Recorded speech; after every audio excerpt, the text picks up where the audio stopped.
नमस्कार विद्यार्थी मित्रांनो. तर आपण आज पाहणार आहोत क्लास 10थमधले मॅथमॅटिक्स 1 त्यातला मग प्रॅक्टिस सेट 1.1. तर क्वेश्चन नंबर 1 पाहूया. Complete the following activity to solve the simultaneous equation. याच्यामध्ये आपल्याला दिले दोन इक्वेशन दिलेले आहेत 1 आणि 2.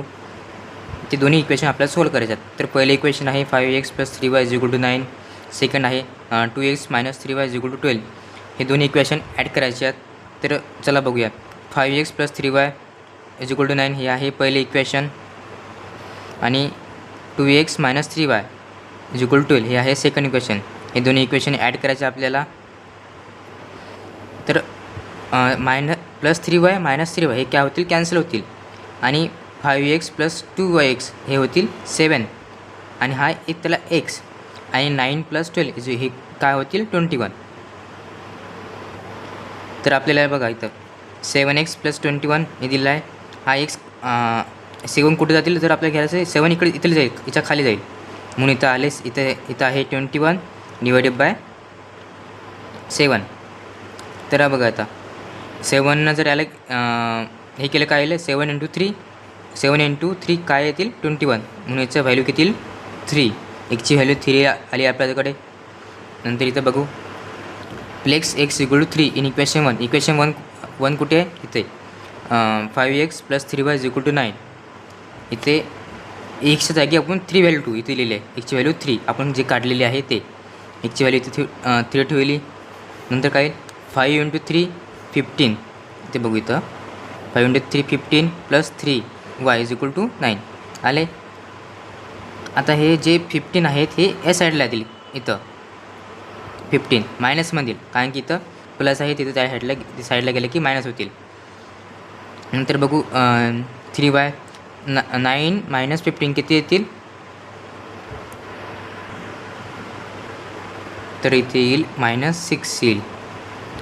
तर इथं 3 आहे ना, हा 3 खाली जाईल आणि -6 येतील. इथं मग हे केलं काय येईल ना, इथं 3 × 2 काय येईल -2. 2चा जाईल याला. इथं yची व्हॅल्यू किती आली -2. तर आपल्या आल्या आन्सर आले इथं आहे एक्सची व्हॅल्यू 3 आली आणि yची व्हॅल्यू आली -2. हे आपलं फायनल आन्सर. चला तर आपण पाहूया क्वेश्चन नंबर 2. इथे दिला आहे solve the following simultaneous equation. इथे आपले इक्वेशन दिलेलं आहेत. पहिलं इक्वेशन आहे 3a + 5b = 26. आपण याला इक्वेशन 1 कन्सिडर करू. दुसरं इक्वेशन आहे a + 5b = 22. हे आपल्याला दोन इक्वेशन दिलेले आहेत. तर आपल्याला सायमल्टेनियस इक्वेशन सॉल्व करायचं. कसं करायचं, तर आपण याला कन्सिडर केलं 1 आणि 2. तर बघा इथं की नाही जे सेम टर्म दिलं आपण काय करू शकतो, कॅन्सल कधी करणार, जेव्हा याचं सेम टर्म आहेत ना, कारण की याला जर कोणती पण याची हे मायनस किंवा हे प्लस, म्हणजे हे मायनस किंवा हे प्लस जर असतील तरच आपण याला कॅन्सल करू शकतो. मग आपण याला काय करणार, कन्सिडर केलं आपण याला करणार सबस्ट्रॅक्ट करणार दोन्ही याला इक्वेशनला. Subtract equation 1 from 2. तर करणार 3a + 5b = 26. हे आहे इक्वेशन 1. a + 5b = 2 हे आहे इक्वेशन 2. आपण याला सबस्ट्रॅक्ट करणार. सबट्रॅक्ट कसं करणार, म्हणजे यांना या जे इक्वेशन 2 आहे याचं करणार साईन चेंज. इथे काय होणार मग 3a - a, इथे 5a - 5b, इथे येणार 26 - 22. सॉरी इथे साईन नाही येणार, इथेच येणार फक्त. मग काय येणार इथं 3a - a काय येणार 2a आणि हे 5b - 5b हे काय होणार कॅन्सल होणार. नंतर इथे येणार 26 - 22, इथे काय येणार मग 4 येणार. हे झालं आपलं आहे. आता 2aची व्हॅल्यू किती येणार = 4. नंतर aची व्हॅल्यू किती येणार 4 / 2. aची व्हॅल्यू आली आपल्याकडे आली तर 2 आली.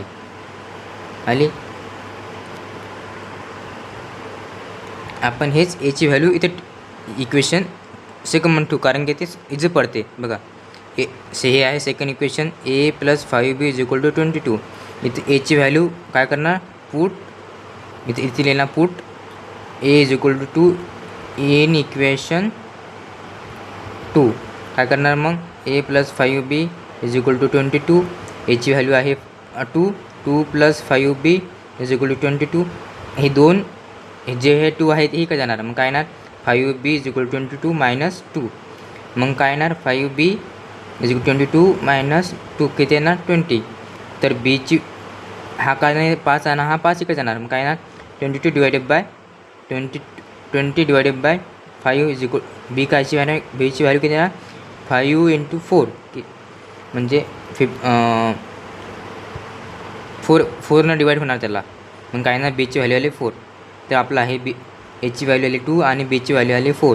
तर आपल्या अशा प्रकारे हे सॉल्व झालेलं आहे इक्वेशन नंबर 2.